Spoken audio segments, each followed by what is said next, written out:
Randy Rhodes Show is live on randyrhodes.com and the free Progressive Voices app for Android and iOS. Visit the App Store or progressivevoices.com now.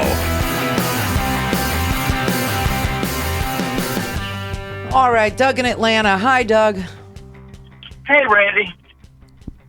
I'm a little bit, I'm a whole lot just confused and frustrated right now because I'm trying to figure out, as a 50-year-old black man in America that's a veteran, what the hell happened to this country?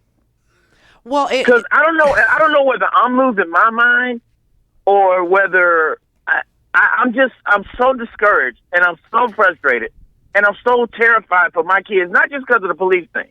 I'm talking about we got at least 40% of this country that supports Donald Trump, that listens to this man speak and still considers him a viable candidate for the highest office in the land. We got a media that refuses to hold him or his surrogates accountable for the ridiculous things they say. You just answered your own question. What in the world happened? And of course, what happened? But Randy, how is this possible? How is this happening? What are we living in, some kind of a alternate reality? I mean, what is happening?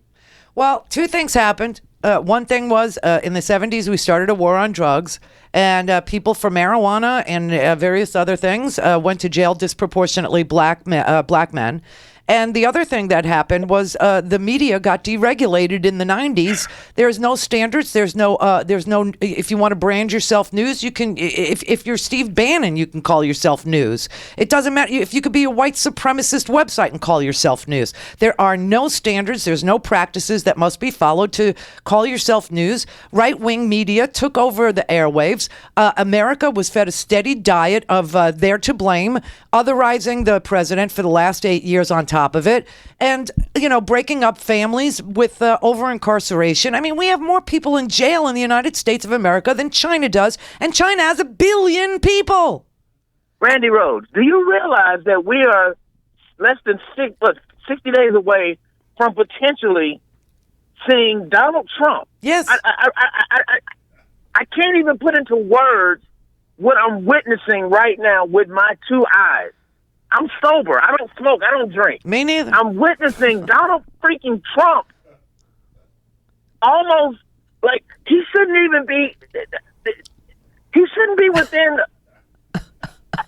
How is this fucking possible? I mean, I'm sorry to say this on your air. How is this happening? Colin Kaepernick is getting death threats. Yeah. Colin Kaepernick for standing up for the right to protest and to bring attention to and awareness to something that to show that, hey, we love this country, we want this country to be better. He's getting death threats.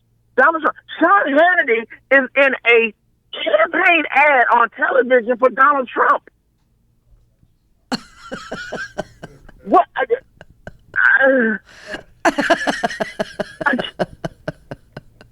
I know. Donald freaking Trump. Do people listen to this man speak?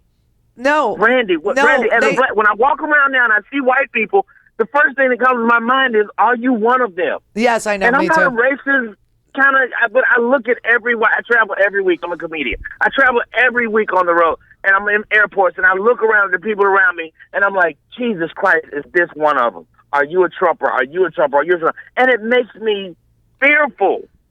Because if you're one of those people, I don't know how to deal with you. Yeah, I understand. I really do. Trust me. I live in Florida, and you're in Georgia. We see it all the time too. And it is mind blowing. You can't argue with them. And I'll tell you what I think is the reason. He started his campaign by pronouncing the American dream dead and saying that brown people were rapists and murderers. And anything he said after that, it didn't matter. Didn't matter what he said.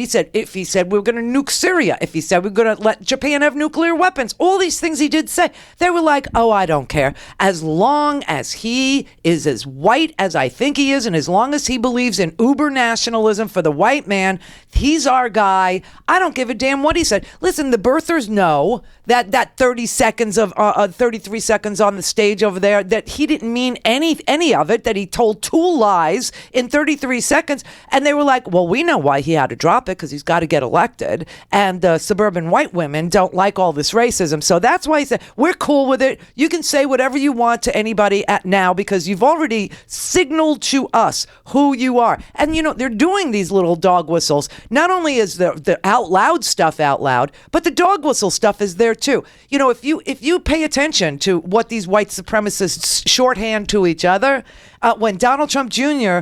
Tweets out a Pepe meme, right, with the deplorables, and he puts that little stupid smug frog on someone. Right. They get it. They know. He's saying, Donald Trump Jr. is saying, don't worry, my dad is one of us. When they make a Skittles reference, okay, they know that that's Trayvon Martin. They've made so many memes with Skittles after Trayvon Martin was shot. It speaks right to them. When he stands up there and he says, guess how many generals I got? 88.